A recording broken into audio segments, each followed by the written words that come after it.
के गॾु थियणो आहे ऐं इहो न सोचणो आहे त असां फेडरेशन में कमज़ोर धुर आहियूं। असां फेडरेशन के ओन कयूं था पर फेडरेशन के ॿुधायूं भी था त सिंध यूनिट 1936 में बरे सगीर में पंहिंजो मक़ाम हासिल करे चुको हुयो। इंडस सिविलाइजेशन तो उन खां भी पुरानी आहे ऐं बलोचिस्तान पंहिंजो हिकिड़ो रुख इख्तियार कयो हुयो।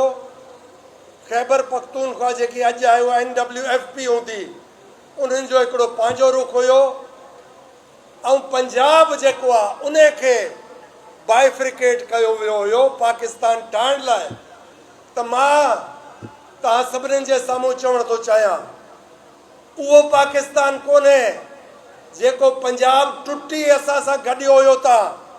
पाकिस्तान जो असां भी हिकिड़ो पिलर आहियूं, बलोचिस्तान भी हिकिड़ो पिलर आहे, KP भी हिकिड़ो पिलर आहे, उहो ई आज़ाद थियल पंजाब हिकिड़ो पिलर आहे।